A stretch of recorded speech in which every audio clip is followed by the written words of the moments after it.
بسم اللہ الرحمن الرحیم۔ السلام علیکم۔ اس ویڈیو میں ہم کتاب احیاء العلوم جلد نمبر 2 یعنی بک نمبر 2 کو آگے کنٹینیو کریں گے۔ اس سے پہلے اگر آپ نے سبسکرائب نہیں کیا تو سبسکرائب کر لیں اور بیل آئیکن پریس کر دیں۔ تو شروع کرتے ہیں۔ تہمت زدہ سے سوال کا معاملہ۔ جب کوئی مالدار شخص اپنے نزدیک تہمت زدہ ہو تو کسی دوسرے سے سوال کرنا چاہیے، پھر اگر کسی ایک عادل شخص نے اس کا حال بتا دیا تو اس کی خبر مانی جائے گی، اور اگر کسی فاسق نے خبر دی ہو جس کا حال کسی قرینے سے معلوم ہو رہا ہو کہ وہ جھوٹ نہیں بول رہا کیونکہ اس میں اس کی کوئی غرض وابستہ نہیں، تو اس کی خبر کو قبول کرنا جائز ہے، اس لیے کہ یہ معاملہ اس کے اور اللہ عز و جل کے درمیان ہے، اور مقصد دل کا اطمینان ہے۔ اور بعض اوقات فاسق کے قول سے ایسا یقین حاصل ہو جاتا ہے جو عادل کے قول سے حاصل نہیں ہوتا۔ ضروری نہیں کہ ہر فاسق جھوٹ بولتا ہو اور بظاہر عادل نظر آنے والا شخص سچا ہی ہو۔ گواہی کا دار و مدار ظاہری عدالت پر محض حکم کی ضرورت کی وجہ سے ہے، کیونکہ باطن پر کوئی مطلع نہیں ہو سکتا، اور حضرت سیدنا امام اعظم علیہ رحمہ اللہ نے فاسق کی گواہی کو قبول فرمایا۔ نیز کتنے ہی ایسے لوگ ہیں جنہیں تم جانتے ہو اور یہ بھی جانتے ہو کہ وہ گناہ کرتے ہیں، پھر جب وہ تمہیں کسی چیز کے بارے میں بتاتے ہیں تو تم ان کی بات کا یقین کر لیتے ہو۔ یوں ہی اگر کوئی سمجھدار بچہ جسے تم جانتے ہو کسی چیز کی خبر دے تو تمہیں اس کی بات سے یقین حاصل ہو جاتا ہے، لہٰذا اس پر اعتماد کرنا درست ہے۔ لیکن جب کوئی اجنبی شخص جس کے حالات بالکل معلوم نہیں وہ خبر دے تو یہ ان لوگوں میں سے ہے جن کے قبضے میں موجود کھانا ہم نے جائز قرار دیا ہے، کیونکہ قبضہ اس کے مالک ہونے پر ظاہری دلالت ہے، اور یوں بھی کہا جا سکتا ہے کہ اس کا مسلمان ہونا اس کے سچے ہونے پر ظاہری دلالت ہے۔ یہ مسئلہ قابل غور ہے اور اس کی بات دل میں کچھ نہ کچھ اثر کرتی ہے، یہاں تک کہ اگر اس طرح کے کئی لوگ جمع ہو جائیں تو اس سے قوی ظن حاصل ہو جائے گا، مگر ایک شخص کے قول کی تاثیر اس معاملے میں انتہائی کمزور ہے، لہٰذا دل میں اس تاثیر کی حد پر غور کرنا چاہیے، کیونکہ ایسی جگہ دل ہی مفتی ہوتا ہے اور دل ایسے پوشیدہ قرینوں کی طرف توجہ کرتا ہے جس کے بیان سے زبان قاصر ہے، بس اس میں غور کرنا چاہیے۔ چنانچہ حضرت سیدنا عقبہ بن حارث رضی اللہ تعالیٰ عنہ کی روایت کردہ حدیث شریف دل کے قرائن کی طرف توجہ کے واجب ہونے پر دلالت کرتی ہے۔ آپ رضی اللہ تعالیٰ عنہ نے بارگاہ رسالت میں حاضر ہو کر عرض کی، میں نے ایک عورت سے نکاح کیا تو ایک سیاہ فام لونڈی آئی اور اس کا خیال ہے کہ اس نے ہم دونوں کو دودھ پلایا ہے، حالانکہ وہ جھوٹی ہے۔ تو حضور نبی اکرم صلی اللہ تعالیٰ علیہ وآلہ وسلم نے ارشاد فرمایا، اس عورت کو چھوڑ دو۔ عرض کی، وہ سیاہ فام ہے۔ یہ کہہ کر انہوں نے اس کی شان کم کرنا چاہی تو حضور نبی کریم صلی اللہ تعالیٰ علیہ وآلہ وسلم نے ارشاد فرمایا، اب تم اس عورت کے ساتھ کیسے رہ سکتے ہو جبکہ لونڈی کا گمان ہے کہ اس نے تم دونوں کو دودھ پلایا ہے؟ تمہارے لیے اس عورت میں کوئی بھلائی نہیں، لہذا اسے چھوڑ دو۔ بعض اوقات اجنبی شخص کا جھوٹ معلوم نہیں ہوتا اور نہ ہی کوئی علامت ظاہر ہوتی ہے جس سے اس کی غرض کا اندازہ ہو سکے، ایسی صورت میں اس کی بات کا دل میں اثر ضرور ہوتا ہے، اسی وجہ سے بچنے کے حکم میں تاکید پیدا ہو جاتی ہے، لہذا دل اگر اس پر مطمئن ہو گیا تو اس سے بچنا یقینی طور پر واجب ہے۔ جب دو اقوال میں تعارض ہو تو مسئلہ جہاں سوال کرنا ضروری ہو وہاں اگر دو عادل لوگوں کا قول ایک دوسرے کے مقابل آ جائے تو دونوں قول ساکت ہو جائیں گے، اور یہی حکم دو فاسقوں کے قول کا ہے، اور یہ جائز ہے کہ اس کا دل دونوں عادلوں یا دونوں فاسقوں میں سے ایک کے قول کو ترجیح دے، اور یہ بھی جائز ہے کہ دونوں میں سے کسی ایک جانب کو کثرت یا تجربے اور مہارت کی وجہ سے ترجیح دے۔ اس طرح کی صورتیں اکثر پیش آتی ہیں۔ اگر غصب شدہ مال کسی کے پاس ملے تو اگر کوئی مخصوص مال لوٹ لیا گیا، پھر اسی قسم کا مال کسی انسان کے پاس ملے اور کوئی اسے خریدنا چاہتا ہو اور احتمال ہو کہ وہ چھینا ہوا مال نہیں ہے، تو اگر بیچنے والا نیکی میں مشہور ہے تو اس سے خرید سکتا ہے، اور نہ خریدنا تقویٰ ہے، اور اگر وہ شخص مجہول ہے اور خریدار اس کے بارے میں نہیں جانتا تو اس صورت میں اگر وہ مال ایسا ہے کہ غصب کے علاوہ بھی کثرت سے مل جاتا ہے تو خرید لے، اور اگر وہ مال اس علاقے میں بہت کم ملتا ہو مگر لوٹ مار کی وجہ سے زیادہ ہو گیا تو صرف قبضہ ہی اس کے حلال ہونے پر دلالت کر سکتا ہے، کیونکہ اس کے مقابلے میں ایک خاص علامت یعنی مال کی شکل اور اس کی قسم آ گئی ہے، لہذا اس کو نہ خریدنا بہت بڑا تقویٰ ہے، لیکن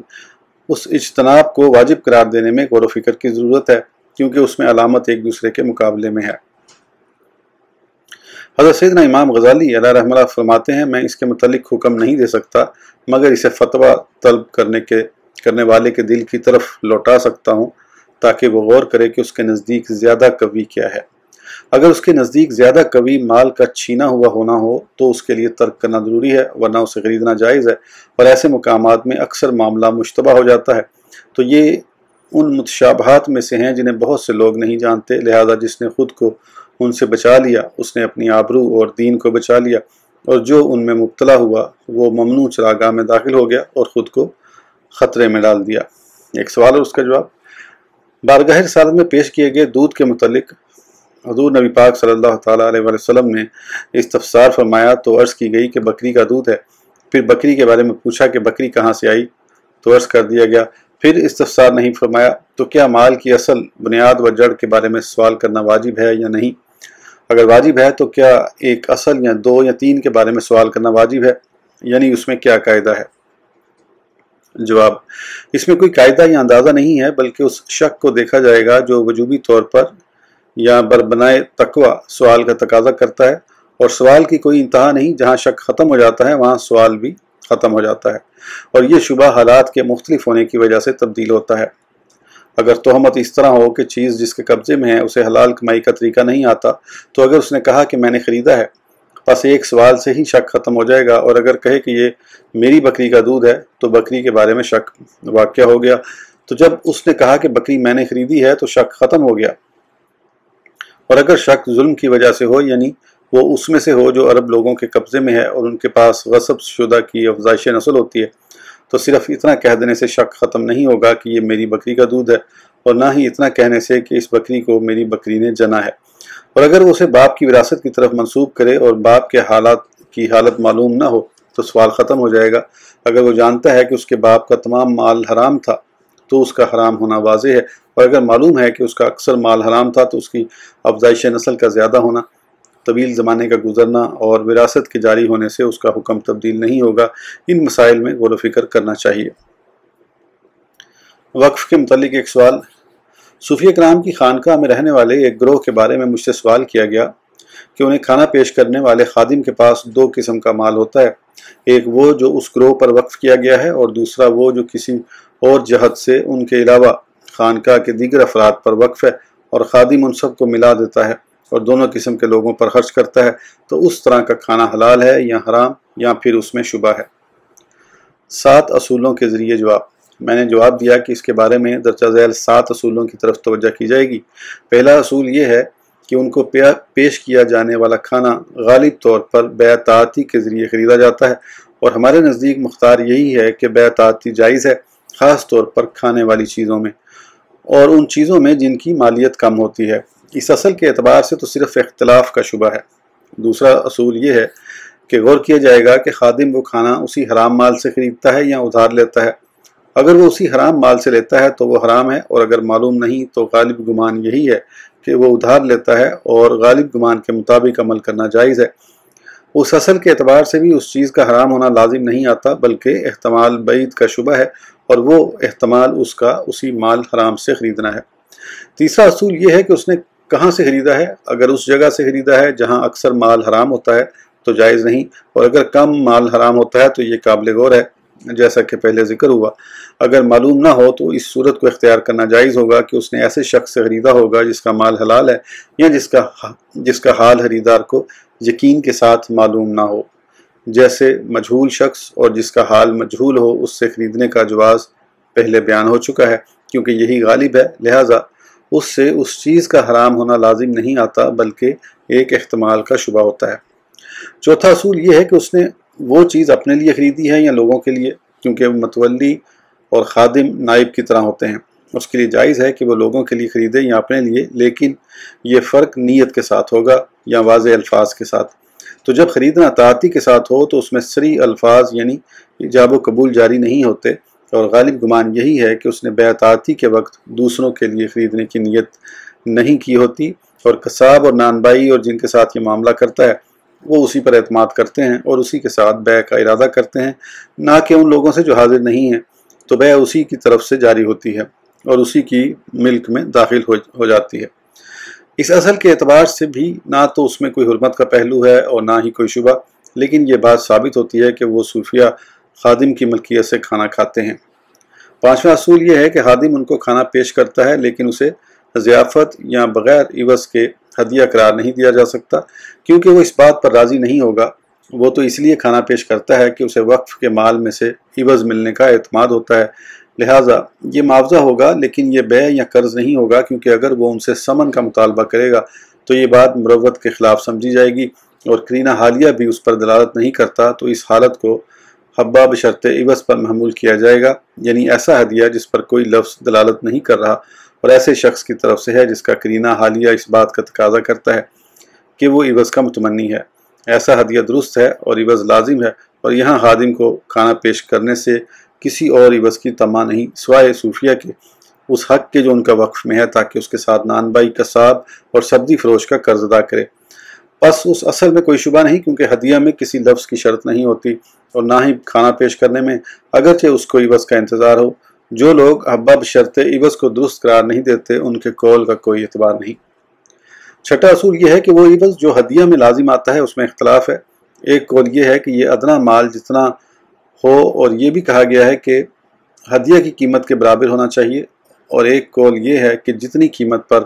حبہ کرنے والا راضی ہو جائے، حتیٰ کہ اسے حق ہے کہ دگنا قیمت پر بھی راضی نہ ہو، اور صحیح یہی ہے کہ عوض ہدیہ کرنے والے کی رضا کے تابع ہوگا، اور اگر وہ راضی نہ ہو تو عوض واپس کر دے۔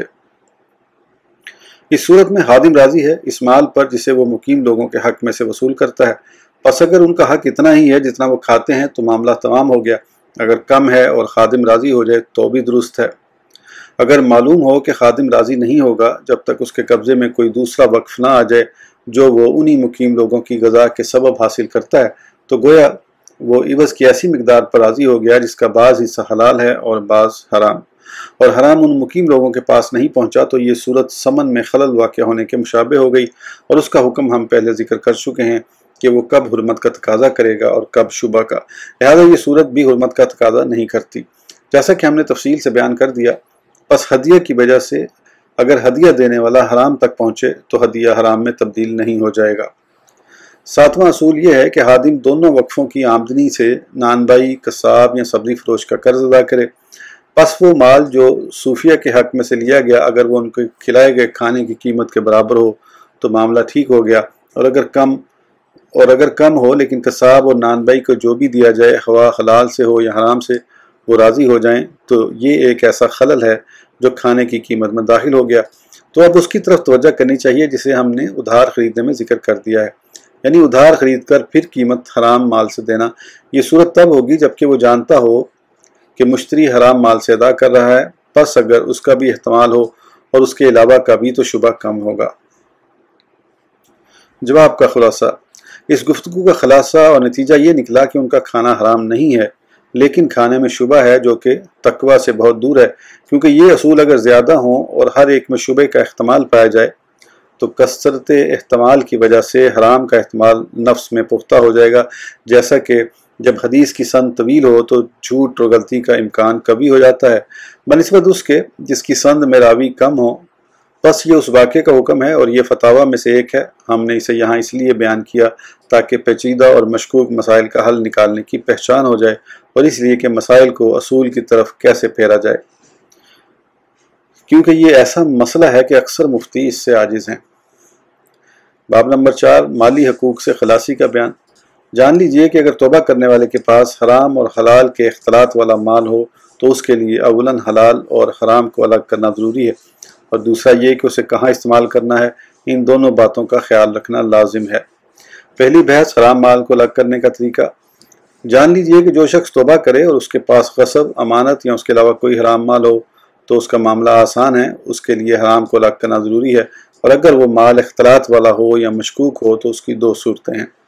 نمبر 1، اس کا مال ایسے مال میں ملا ہوا ہوگا جس کا تعلق ذوات الامثال سے ہے، یعنی جس کی مثل مل سکتی ہو، جیسے غلہ، روپے اور تیل۔ نمبر 2، وہ ذوات الامثال سے نہیں ہوگا، جیسے غلام، مکانات اور کپڑے۔ اگر حرام کا اختلاط مثلی چیزوں میں سے ہے اور حرام تمام مال میں ملا ہوا ہے، جیسے کسی شخص نے تجارت کے ذریعے مال کمایا اور وہ جانتا ہے کہ اس نے حصول نفع کی خاطر بعض مال کو بیچتے وقت جھوٹ بولا ہے اور بعض میں سچ، یا کسی شخص نے تیل غصب کر کے اپنے تیل میں ملا دیا، یا اسی طرح کا معاملہ غلہ یا روپے پیسے میں کیا، تو اس کی دو صورتیں ہوں گی، اس کی مقدار معلوم ہوگی یا نہیں۔ اگر مقدار معلوم ہو، جیسے وہ جانتا ہے کہ اس کے تمام مال میں سے آدھا حرام ہے، تو اس کے لیے نصف الگ کر دینا ضروری ہے۔ اور اگر مقدار مجہول ہو تو اس کے دو طریقے ہیں۔ پہلا طریقہ یہ ہے کہ یقین پر عمل کرے، دوسرا یہ کہ غالب گمان پر بنا کرے۔ نماز کی رکعت میں شک ہونے کی صورت میں علماء کرام نے یہ دونوں طریقے بیان فرمائے ہیں، اور ہم نماز کے معاملے میں یقین پر عمل کرنے کو ہی اختیار کرتے ہیں، کیونکہ اصل ذمے کا مشغول ہونا ہے تو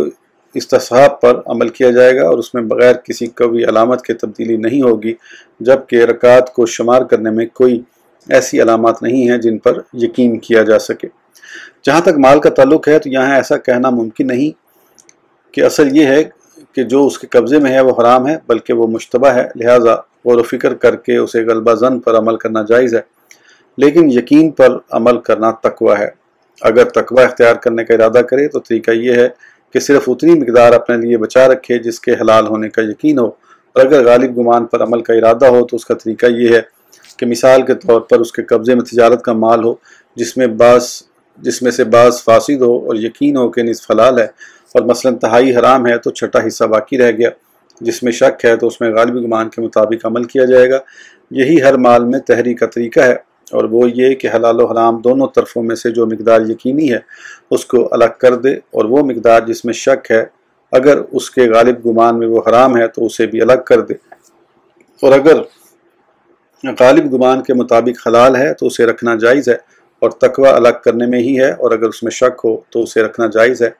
اور الگ کر دینا تقوی۔ دوسری صورت پہلی سے زیادہ تاکیدی ہے، کیونکہ یہ مال مشکوک ہے اور اس کو اپنے پاس روک لینا جائز ہے، اس پر اعتماد کرتے ہوئے کہ وہ اس کے قبضے میں ہے۔ تو اس صورت میں حیلت اس پر غالب ہو جائے گی، اور حرام کے اختلاط کا یقین ہو جانے کے بعد یہ اعتماد ضعیف ہو گیا، اور یوں بھی کہا جا سکتا ہے کہ اصل حرام ہونا ہے، لہذا وہی لے گا جس کے حلال ہونے کا غالب گمان ہو، اور جان بین میں سے کسی کو دوسرے پر ترجیح نہیں ہے، اور مجھے فی الحال کسی میں ترجیح کی صورت نظر نہیں آتی، اور یہ صورت مشتبہات میں سے ہے۔ اس ویڈیو کے لیے اتنا ہی، پھر انشاءاللہ اگلی ویڈیو میں آگے کنٹینیو کریں گے۔ اس وقت تک کے لیے اجازت دیجیے، سبسکرائب کرنا نہ بھولیں۔ اللہ حافظ۔